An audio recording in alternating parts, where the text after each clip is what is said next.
আলহামদুলিল্লাহ, মহান রবের দরবারে লাখো কোটি শুকরিয়া, যেই মহান রব্বুল আলামিন আমাদেরকে বড় মোহাব্বত করে ভালোবেসে তার ঘর মসজিদে জুমার নামাজ আদায় করার উদ্দেশ্যে আসার এবং বসার তৌফিক দান করেছেন। ওই মহান রবের দরবারে প্রাণ খুলে শুকরিয়া আদায় করি, বলি আলহামদুলিল্লাহ। আমি আপনাদের সামনে পবিত্র কালামের 107 নম্বর সূরা সূরাতুল মাউন তেলাওয়াত করেছি। আল্লাহ রাব্বুল আলামিন এই সূরাটির মধ্যে মোট 5টি বিষয়ের আলোচনা করেছেন। 5 শ্রেণীর মানুষের কথা আলোচনা করেছেন, যারা কিনা কিয়ামতের উপরে বিশ্বাস রাখে না। আল্লাহ তাআলা সবকিছুই বলে দিয়েছেন। যারা কিয়ামতের উপরে বিশ্বাস রাখে না, এই জীবন শেষ হওয়ার পরে আমাদেরকে আমাদের কাম অনুযায়ী আল্লাহ তাআলা আমাদেরকে প্রতিফল দিবেন, প্রতিদান দিবেন। এই দিবসটাকে যারা বিশ্বাস করে না, তাদের ঈমান আছে না নাই? কি বলে, তাদের ঈমান কি থাকে? যদি কিয়ামতের উপরে বিশ্বাস না থাকে, তাদের ঈমান থাকে না। আল্লাহ তাআলা বলে দিচ্ছেন। আল্লাহ তাআলা প্রথমে তার নবীকে বলতেছেন, আরাআইতাল্লাযী ইউকাযযিবু বিদ্দীন। হে নবী, আপনি কি দেখেন না, আপনি কি জানেন না কারা কিয়ামতের উপরে ঈমান রাখে না, কারা প্রতিফল দিবসের উপরে ঈমান রাখে না? এরপরে আল্লাহ তাআলা নিজেই ঘোষণা করতেছেন, ফাযালিকাল্লাযী ইয়াদউল ইয়াতীম।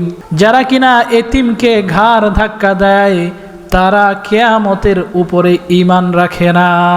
কিয়ামতের উপর কারা ঈমান রাখে না? 1 নম্বর শ্রেণী, যারা এতিমকে ঘাড় ধাক্কা দেয়। এই সূরাটা যখন নাজিল হয়, এর একটা প্রেক্ষাপট আছে। নবীজি সাল্লাল্লাহু আলাইহি ওয়াসাল্লামের জামানায় আবু সুফিয়ান একজন বড় কাফেরদের লিডার, আপনারা নাম শুনেছেন। এই আবু সুফিয়ানের সময় আবু সুফিয়ান কি করত?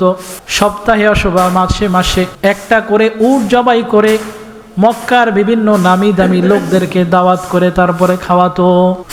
সে সব সময় এই কাজটা করত। তো ঘটনাক্রমে একদিন তিনি সবাইকে দাওয়াত করেছেন। মক্কার বড় বড় কাফের, বড় বড় লিডাররা উপস্থিত। এখন এই লিডারদের মধ্যে যখন খানাপিনার আয়োজন শুরু হয়ে গেল, ইতিমধ্যে একটা ছোট্ট এতিম ছেলেটা সে একটু উটের গোশত খাওয়ার আশা নিয়ে আবু জেহেলের সেই অনুষ্ঠানে সামিল হয়ে গেল। এবার যিনি খাবার দিচ্ছেন, তিনি তো আর তাকে চেনেন না। তিনি বুঝতে পারলেন না। প্লেট এগিয়ে দেওয়ার সাথে সাথে যিনি খাবার দিচ্ছেন, তিনি তাকে খাবার দিয়ে দিলেন। খাবার দেওয়ার পর ছোট্ট এতিম ছেলেটা এবার বসে বসে খাবার খাবে। বসবে কোথায়? সব বড় বড় কাফেররা বসে আছে। এতিম ছোট্ট ছেলেটা তো বোঝে না এই কাফেরদের সাথে বসার অপরাধটা কি। ছোট্ট এতিম ছেলেটা খাবারের প্লেটটা নিয়ে ওই বড় বড় কাফেরদের পাশে গিয়ে বসে পড়ল। এবার অনেক বড় বড় কাফের, বড় বড় লিডার, তাদের পাশে একটা ছোট্ট এতিম ছেলে বসেছে। যেই এতিম ছেলেকে এমনিতেই সমাজের মধ্যে নিচু চোখে দেখা হয়। এতিম ছেলেকে, এতিম সন্তানকে নিচু চোখে দেখা হয়, কটু দৃষ্টিতে দেখা হয়। সেটা কি ওই সময় ছিল নাকি এখনো আছে? এখনো আছে। তাহলে বোঝা গেল আমরা ওই সময়ের চাইতে, ওই সময়ের মানুষের চাইতে আমরা যে এখন অনেক ভালো হয়ে গেছি, এমন কিন্তু না। ছোট্ট এতিম ছেলেটা যখন খাবার নিয়ে তাদের পাশে বসলো, মক্কার বড় বড় কাফেররা চিৎকার চেঁচামেচি শুরু করে দিল। আবু সুফিয়ানকে ডাক দিয়ে বলছে, এই আবু সুফিয়ান, তুমি কি আমাদেরকে ডেকে এনেছো, দাওয়াত দিয়েছো আমাদেরকে লাঞ্ছিত করার জন্য? তোমার এত বড় স্পর্ধা আমাদেরকে দাওয়াত দিয়ে একটা এতিম ছেলে, যে কিনা সমাজের মধ্যে নিকৃষ্ট নিচু জাতের একটা ছেলে, তার পাশে আমাদেরকে একসাথে খাবার খাওয়ার জন্য বসিয়েছো। মক্কার কাফেররা রেগে ফায়ার। এবার একজন মানুষ যদি চিল্লাচিল্লি করে একটা অনুষ্ঠানের মধ্যে, যিনি অনুষ্ঠানের আয়োজন করেছেন, তার অবস্থাটা কি হয়? আবু সুফিয়ানও খুব রেগে গেল।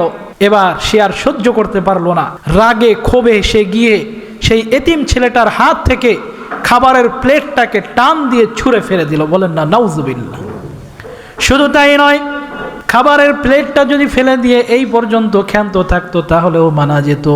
কিন্তু আবু সুফিয়ান এমন একটা কাজ করলো, এতিম ছেলেটার ঘাড় ধাক্কা দিয়ে পাথরে জমিনের মধ্যে ফেলে দিল। বলেন না নাউজুবিল্লাহ। ছোট্ট এতিম ছেলেটা পাথরের মধ্যে পড়ে গিয়ে পায়ে, হাতে, শরীরের বিভিন্ন জায়গায় আঘাতে ক্ষত বিক্ষত হয়ে গেল। এবার ছোট্ট ছেলেটা কান্না করতেছে আর বলতেছে, আমি কি এমন অপরাধ করলাম যার কারণে আজকে আমাকে এত বড় শাস্তি দেওয়া হলো? ছোট্ট ছেলেটা কাঁদতেছে। সমাজের মধ্যে যদি কেউ অন্যায় করে, একজন সাধারণ মানুষ যদি অন্যায় করে, তাহলে তার বিচারটা সমাজের অন্য কোনো মানুষ করতে পারে। কিন্তু সমাজের বড় নেতা সে যদি কোনো অন্যায় করে, আবু সুফিয়ান হলো কাফেরদের লিডার, বড় নেতা। আবু জেহেল, আবু সুফিয়ান, আবু লাহাব, এরা হলো এক রকমের নেতা। এখন একজন বড় নেতা একটা সমাজের যাকে কিনা একেবারে নিকৃষ্ট, এতিম, নিচু মানের লোক হিসেবে গণ্য করা হয়, এই রকম একটা ছেলেকে আঘাত দিয়েছে, মেরেছে। আর তৎকালীন সময় তো এমন ছিল, একজন মানুষকে যদি হত্যা করে ফেলতো তারপরেও আরেকজন তাকে প্রশ্ন করার পর্যন্ত সাহস ছিল না। তো সেই যুগে একজন এতিম ছেলেকে মেরেছে, এখন এটার কোনো বিচার আশা করা যায়? কোনো বিচার আশা করা যায় না। এবার ছোট্ট ছেলেটা কান্না করতেছে আর বলতেছে, আমি কি এমন অপরাধ করলাম? আমি কতদিন হলো আমি গোশত খাই না, আজকে এখানে খাবারের আয়োজন হয়েছে, আমি একটু গোশত খাওয়ার আশায় এখানে এসেছিলাম, কিন্তু এই অপরাধের কারণে আজকে আমাকে এভাবে কেন মারা হলো? অন্যান্য বর্ণনায় এসেছে আবু সুফিয়ান ওই ছোট্ট ছেলেটাকে রাগে ধরে আসমানের উপরের দিকে উঠিয়ে এরপর একটা আছাড় দিয়েছে।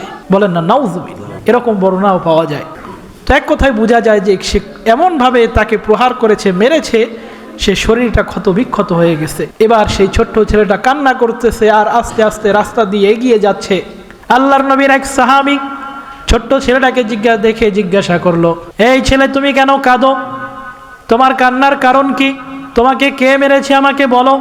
এবার ছোট্ট ছেলেটা বলতেছে, অমুক জায়গায় আবু সুফিয়ানের বাড়িতে আমি গিয়েছিলাম, সেখানে অনেক মানুষের খাবারের আয়োজন হয়েছে, আমিও সেখানে এক টুকরো গোশত খাওয়ার আশায় সেখানে গিয়েছিলাম। যিনি খাবার দেন তিনি আমাকে খাবারও দিয়েছিলেন, কিন্তু আবু সুফিয়ান এসে আমার খাবারের প্লেটটাও ফেলে দিয়েছে আর আমাকে এইভাবে মেরে রক্তাক্ত করে দিয়েছে।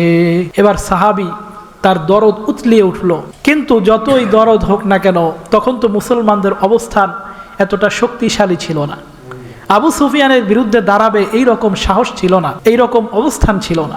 এবার সেই সাহাবী বলতেছে, ও এতিম ছেলে তুমি কান্না করো না, তুমি আমার সাথে চলো, আমি তোমাকে এমন একটা জায়গায় নিয়ে যাব, তোমার উপরে আজকে যেই অত্যাচার হয়েছে, আজকে যেই জুলুমটা তোমার উপরে হয়েছে, এটার বিচার তুমি দুনিয়ার কোনো জায়গায় পাবে না, কিন্তু আমি তোমাকে এমন একটা জায়গায় নিয়ে যাব, এমন একজন মানুষের কাছে নিয়ে যাব, যেই মানুষটার কাছে গেলে হয়তো তোমার দুঃখ কিছুটা লাঘব হবে। এই কথা বলে ওই সাহাবী এতিম ছোট্ট ছেলেটাকে কোলে নিয়ে আল্লাহর নবীর দরবারে গিয়ে উপস্থিত হয়ে গেল। আল্লাহর নবীর কাছে গিয়ে বলতে লাগলো, আল্লাহর নবী, এই এতিম ছেলেটা একটু গোশত খাওয়ার আশায় আবু সুফিয়ানের বাড়িতে দাওয়াতে শরীক হয়েছিল, কিন্তু আবু সুফিয়ান এইভাবে তাকে মেরে রক্তাক্ত করেছে। আল্লাহর নবী ছোট্ট ছেলেটাকে দেখা মাত্রই কাছে টেনে নিলেন, তাকে আদর করে বুঝাতে লাগলেন, তাকে সান্ত্বনা দিতে লাগলেন। কিন্তু এমত অবস্থায় আল্লাহর নবী সাল্লাল্লাহু আলাইহি ওয়াসাল্লামের উপরে ওহী নাজিল হওয়া শুরু হয়ে গেল। জিবরাইল আলাইহিস সালাম এই পবিত্র কোরআনের 107 নম্বর সূরা সূরাতুল মাউন পূর্ণ সূরাটা নিয়ে আল্লাহর নবীর কাছে উপস্থিত হয়ে গেলেন। বলেন না সুবহানাল্লাহ। একটা ছোট্ট এতিম ছেলের জন্য আল্লাহ রাব্বুল আলামিন আরশে আজিম থেকে সাথে সাথে কোরআন নাজিল করে দিলেন, একটা সূরা নাজিল করে দিলেন। আল্লাহর নবী সাল্লাল্লাহু আলাইহি ওয়াসাল্লাম এবার তেলাওয়াত করতেছেন, আর ছোট্ট ছেলেটা, ছোট্ট হলে কি হবে, সে তো আরবি বুঝে, কি বলেন? ছোট্ট ছেলেটাকে যখন আল্লাহর নবী তেলাওয়াত করে শোনাচ্ছেন, ছোট্ট ছেলেটা আস্তে আস্তে তার কান্না বন্ধ হয়ে যাচ্ছে আর আস্তে আস্তে সে খুশি হচ্ছে। আল্লাহর নবী সাল্লাল্লাহু আলাইহি ওয়াসাল্লাম ছোট্ট ছেলেটাকে শোনাচ্ছেন, আরাআইতাল্লাযী ইউকাযযিবু বিদ্দীন। হে নবী, আপনি জানেন নাকি কারা বিচার দিবসের উপরে ঈমান রাখে না, বিশ্বাস রাখে না? ফাযালিকাল্লাযী ইয়াদউল ইয়াতীম। যারা আখিরাতের উপরে বিশ্বাস রাখে না, কিয়ামত দিবসের উপরে বিশ্বাস রাখে না, এদের প্রথম শ্রেণীর নাম হলো যারা কিনা এতিমদেরকে ঘাড় ধাক্কা দেয়। এতিমদেরকে যারা ঘাড় ধাক্কা দেয়, আল্লাহ রাব্বুল আলামিনের এই সূরা মাউন কোরআনের এই সূরা অনুযায়ী আল্লাহ রাব্বুল আলামিন নিজেই বলতেছেন এরা কিয়ামতের উপরে বিশ্বাস রাখে না। কারণ যদি কিনা তারা কিয়ামতের উপরে বিশ্বাস রাখতো, তাহলে তারা কখনো এতিমের ঘাড় ধাক্কা দিতে পারতো না। কথা বলেন ঠিক কিনা? কারো এত বড় কলিজা নাই যে কিয়ামতের উপরে বিশ্বাস রাখবে, বিশ্বাস রাখার পর আবার সে এতিমেরও সম্পদ আত্মসাৎ করবে, এতিমের ঘাড় ধাক্কা দিবে। এত বড় দুঃসাহস কারো না। আল্লাহ রাব্বুল আলামিন তারপরে দ্বিতীয়ত বলতেছেন ওয়ালা ইয়াহুদ্দু আলা তুআমিল মিসকিন, যারা প্রতিদান দিবসের উপরে বিশ্বাস রাখে না তাদের দ্বিতীয় শ্রেণীটা হলো যারা অসহায় মিসকিনদের খাবার দেয় না এবং অন্যদেরকেও খাবার দিতে উদ্বুদ্ধ করে না। তাহলে এখান থেকে আমাদের শিক্ষার বিষয় হলো, 1 নাম্বার কাজ, কখনো কোনো এতিমকে ঘাড় ধাক্কা দেওয়া যাবে না। যদি কেউ এতিমকে ঘাড় ধাক্কা দেয়, এটা ঘাড় ধাক্কা শুধুমাত্র আপনি ঘাড় ধরে ধাক্কা দিলেন এটাই নয়, বরং কোনো এতিমের উপরে জুলুম করা যাবে না। এখন তো আমাদের বর্তমান সমাজ ব্যবস্থা আগের মতো বললেই চলে। সেই জাহিলি যুগ, আইয়ামে জাহিলিয়াতের যুগে যখন কিনা এক ভাই মারা গেলে আরেক ভাই তার সব সম্পদ গ্রাস করে নিত, বোনের বিবাহ হয়ে গেলে ভাই বোনের সব সম্পদ তো গ্রাস করে নিত, সব সম্পত্তি দখল করে নিত। এখনো আমাদের অবস্থা তার চাইতে একেবারে খুব একটা ভালো এটা বলা যায় না। তাহলে আমরা কতটা ভালো আছি এটা আল্লাহ রাব্বুল আলামিনই ভালো জানেন, এটা তো বুঝাই যায়। তাহলে দ্বিতীয় কাজ যেটা করা যাবে না সেটা হলো মিসকিন, ক্ষুধার্ত, তাকে না খাইয়ে রাখা যাবে না, তাকে সামর্থ্য থাকলে খাবার দিতে হবে। আল্লাহর নবী সাল্লাল্লাহু আলাইহি ওয়াসাল্লামের দরবারে কোনো মানুষ এসেছেন, আল্লাহর নবী তাকে খাওয়ার নাই এরকম বর্ণনা পাওয়া যায় না। এমনকি যখন নবীজির ঘরে কোনো খাবার থাকতো না, কোনো মেহমান এসে যেত, আল্লাহর নবী ওই মেহমানদেরকে সাহাবায়ে কেরামের মাধ্যমে তাদের ঘরে ভাগ করে দিতেন। সাহাবায়ে কেরামকে বলতেন, তোমাদের কে আছো, কার সামর্থ্য আছে আমার এই মেহমানকে মেহমানদারি করাবে। এইভাবে করে আল্লাহর নবী প্রত্যেকটা মেহমানের দায়িত্ব নিতেন, প্রত্যেকটা মেহমানের বন্দোবস্ত করতেন। কিন্তু এখন আমরা নিজের পেট ভরলেই আলহামদুলিল্লাহ, আর আমার পাশের জন খাইলো কি খাইলো না, আমার পাশের জন পাইলো কি পাইলো না, এটার কোনো ধার আমরা ধারি না। কি বলেন? এই তো আমাদের অবস্থা তো এরকমই। অনেক সময় বিভিন্ন মজলিসে গেলে, একটা অনুষ্ঠানে গেলে দেখা যায় ওই যে লেগ পিসটা আমারে দেন, লেগ পিসটা আমারে দেন। কেউ বলে না লেগ পিসটা ওই ভাইরে দেন আর অন্য পিসটা আমারে দেন, লেগ পিস লাগবে। কি বলেন? লেগ পিস নিয়ে মারামারি, দ্বন্দ্ব, রাগারাগি আছে কি নাই? আপনাদের এলাকায় নাই? কি বলেন? না, আপনাদের আওয়াজে তো মনে হয় না, কম বেশি সব জায়গায় আছে। তো বললাম ওয়ালা ইয়াহুদ্দু আলা তুআমিল মিসকিন, মিসকিনদেরকে যারা খাবার খাওয়ায় না তারা কি করে না? আখিরাতের উপরে বিশ্বাস রাখে না। এরপরে আল্লাহ রাব্বুল আলামিন বলতেছেন ফাওয়াইলুল লিল মুসাল্লিন, ফাওয়াইলুল লিল মুসাল্লিন, দুর্ভোগ মুসল্লিদের জন্য। মুসল্লিদের জন্য কি দুর্ভোগ? কিসের দুর্ভোগ? কোন মুসল্লিদের জন্য দুর্ভোগ? আল্লাহ তাআলা পরবর্তী আয়াতে বলতেছেন ফাওয়াইলুল লিল মুসাল্লিন আল্লাযীনা, ফাওয়াইলুল লিল মুসাল্লিন, যারা কিনা যেই সমস্ত মুসল্লিদের দুর্ভোগ, তারা কি করে না? নিজেদের নামাজের মধ্যে বেখবর, নিজেদের নামাজের মধ্যে কি করে না? খবর রাখেন। নামাজ পড়তেছে, নামাজ এমন ভাবে পড়ে, নামাজের মধ্যে ঠিক মতো সবকিছু আদায় হলো কিনা এটার খবর রাখেন। নামাজ পড়ে যারা নামাজি না তাদের কথা তো বাদই দিলাম, যারা নামাজ পড়ে, অনেক নামাজি আছে নামাজের মধ্যে রুকুটা ঠিক মতো করে না, আছে না নাই? নামাজের মধ্যে সেজদা দেয়, মুরগি যেরকম আদার খায়, মুরগি যেভাবে খাবার খায় ঠিক একই রকম ঠোকর দেওয়ার মতো সেজদা দেয়, ঠোকর দেওয়ার মতো রুকু করে, এইভাবে নামাজ শেষ করে। কি বলেন? এরকম মুসল্লি আছে কিনা? আছে, অভাব নাই। তাহলে এই সমস্ত মুসল্লিদের জন্য দুর্ভোগ। এই সমস্ত মুসল্লিদের কথা আল্লাহ রাব্বুল আলামিন বলতেছেন ফাওয়াইলুল লিল মুসাল্লিন। এরপরে আল্লাহ রাব্বুল আলামিন বলতেছেন যারা কিনা মানুষকে দেখানোর জন্য আমল করে, কোনো কাজ করে, দান করে, সদকা করে, একটা ভালো কাজ করে, এটা কিসের জন্য?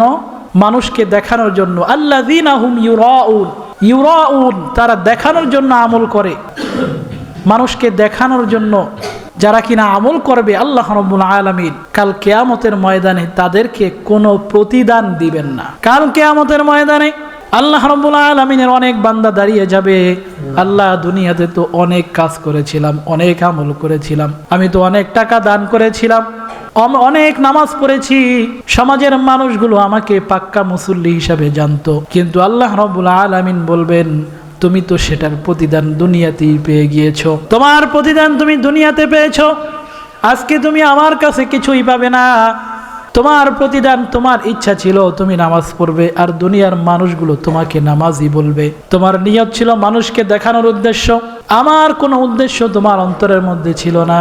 তুমি দান করেছিলে, তোমার উদ্দেশ্য ছিল মানুষগুলো আমাকে দানশীল বলবে, মানুষগুলো আমাকে ভালো বলবে, মানুষগুলো আমার প্রশংসা করবে, এই জন্য তুমি দান করেছিলে। সুতরাং মানুষ তোমার প্রশংসা করেছে, তোমাকে অনেক বড় দানশীল বলেছে, তোমার নাম মাইক দিয়ে অ্যানাউন্স হয়ে গেছে, সবকিছু তুমি পেয়ে গেছো।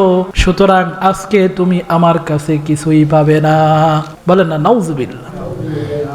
সুতরাং যারা কিনা শুধুমাত্র মানুষকে দেখানোর উদ্দেশ্যে দান করে, তারা আল্লাহ রাব্বুল আলামিনের কাছে কিছুই পাবে না। এখন ওয়াজ মাহফিলে দান করে অমুক ব্যক্তি 5,000 টাকা। এখন আপনি বলবেন অমুক ব্যক্তির নাম মাইক দিয়ে ঘোষণা হয়েছে, ওই লোকটা সব পেয়ে গেছে, এখন সে আল্লাহর কাছে কিছুই পাবে না, তার কোনো সওয়াব হবে না। আপনি 5 জনকে নিয়ে তার সমালোচনা করবেন, এটা কি করা যাবে? কারণ সব কিছুর হিসাব কার কাছে? আল্লাহর কাছে। ওই লোকটা মানুষকে দেখানোর জন্য করেছে নাকি আল্লাহর জন্য করেছে, এটা কি আপনি দুনিয়ার কোনো যন্ত্র দিয়ে, দুনিয়ার কোনো মাধ্যম দিয়ে কখনো প্রমাণ করতে সক্ষম হবেন?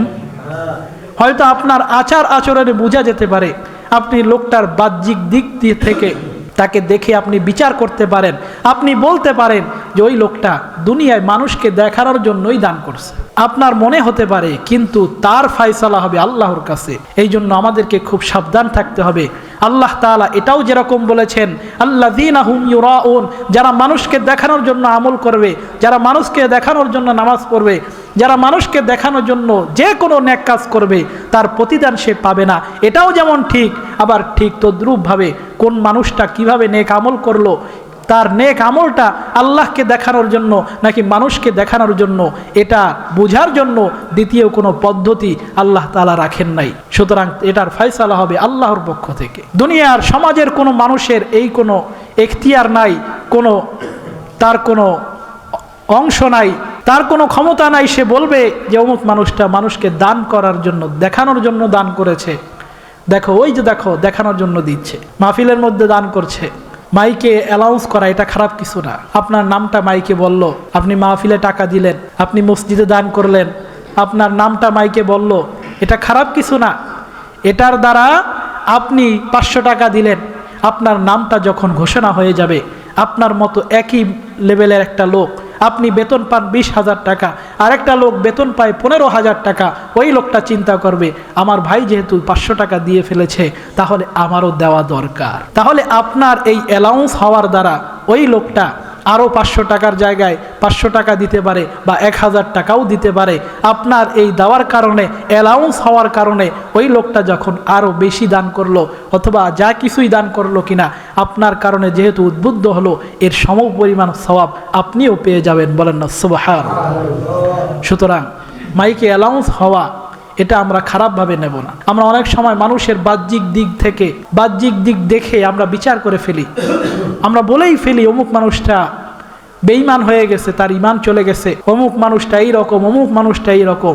সবাই সমাজের এক একটা মানুষ, একজন জাহান্নামে গেছে, একজন মুনাফিক হয়ে গেছে, একজন বেনামাজি, একজন অমুক আর একজন তমুক, এইভাবে আমরা শুধু বলতে থাকি, কিন্তু আমি কোথায় আছি এটা আমি একবারও চিন্তা করি না। এরকম মানুষ আমাদের সমাজে আছে না নাই? আছে। সুতরাং এইরকম হওয়া যাবে না, সাবধান। আল্লাহ রাব্বুল আলামিন এই সূরা মাউনের মধ্যে 5 শ্রেণীর মানুষের কথা বলেছেন। 1 নাম্বার, যারা কিনা কিয়ামতের উপরে বিশ্বাস রাখে না, বিচার দিবসের উপরে বিশ্বাস রাখে না। 1 নাম্বার হলো যারা কিনা এতিমদেরকে ঘাড় ধাক্কা দেয়। 2 নাম্বার, যারা অসহায় মিসকিনদেরকে খাবার দেয় না, খাবার দিতে উদ্বুদ্ধ করে না। 3 নাম্বার, যারা কিনা নামাজের ব্যাপারে গাফেল। এরপরে 4 নাম্বার হলো যারা মানুষকে দেখানোর জন্য আমল করে। আর 5 নাম্বার হলো আল্লাহ রাব্বুল আলামিনের বান্দারা তুচ্ছ সামান্য বিষয়, খুব ছোট একটা জিনিস হলেও আরেকজনকে দিতে চায় না। সামান্য বিষয়, আপনার ঘরে একটা শাবল আছে, এই শাবলটা আপনি ব্যবহার করেন, পাশের বাড়ির একজন বলল যে তোমার শাবলটা একটু দাও, আমি একটু কাজ করব। এখন ওটা দিলে আপনার আহামরি ক্ষতি হবে না, আপনার জিনিসটা ঘরেই পড়ে আছে, কিন্তু তারপরেও আপনি দিতে চাচ্ছেন না, আপনি দিচ্ছেন না। আপনি যদি এরকম হন, তাহলে আল্লাহ রাব্বুল আলামিন এই সূরা মাউনের সর্বশেষ আয়াতের এই অংশে আপনি পড়ে যাবেন, ওয়ায়ামনাউনাল মাউন, যারা কিনা নিজেদেরকে বেঁধে রাখে, নিজেদেরকে বাধা দেয় একেবারে তুচ্ছ বিষয়, সামান্য বিষয় মানুষকে দিতে দেওয়া থেকে। খুব সামান্য বিষয়, ছোট বিষয়, কিন্তু মানুষকে দিতে চায় না। একজন মানুষ চুলা ধরাবে, চুলাটা জ্বালাবে, ম্যাচ নাই, গ্যাস লাইট নাই, পাশের বাড়ির আরেকজনের কাছে চায়, কিন্তু তার সাথে রাগারাগি, রেষারেষি, এই জন্য আর সেটা দিতে চায় না। অর্থাৎ আল্লাহ যত একেবারে ছোট ছোট জিনিস হতে পারে, এই জন্য এই 7টা বিষয়ের উপরে আমাদের খেয়াল রাখতে হবে। 7টা বিষয়ের উপরে যদি আমরা খেয়াল রাখতে পারি, এই 7টা বিষয়ে বিপরীত যদি আমরা আমল করতে পারি, তাহলেই আমরা ধন্য হব, তাহলেই আমরা কিয়ামতের ময়দানে আল্লাহ রাব্বুল আলামিনের সামনে সম্মানিত হব। কিন্তু যদি আমরা এতিমদেরকে ঘাড় ধাক্কা দেই, এতিমের সম্পদ আত্মসাৎ করি, আল্লাহ রাব্বুল আলামিন কোরআনের অপর আয়াতে বলেছেন, যারা কিনা ইন্নাল্লাযীনা ইয়াকুলুনা আমওয়ালাল ইয়াতামা যুলমান ইন্নামা ইয়াকুলুনা ফি বুতুনিহিম নার, যারা কিনা এতিমের সম্পদ আত্মসাৎ করে, এতিমের সম্পদ পেটের মধ্যে ঢুকায়, তারা এতিমের সম্পদ পেটের মধ্যে ঢুকায় না, বরং জাহান্নামের আগুনকে তাদের পেটের মধ্যে ঢুকায়। বলেন না নাউযুবিল্লাহ। এতিমের সম্পদ আপনি খাচ্ছেন, আপনি মনে করেন না আপনি পার পেয়ে যাবেন। আপনি দুনিয়াতে বসেই জাহান্নামের আগুন পেটের মধ্যে ঢুকিয়েছেন, আর মৃত্যুর পর একেবারে সেলসেলায় জান্নাতে চলে যাবেন।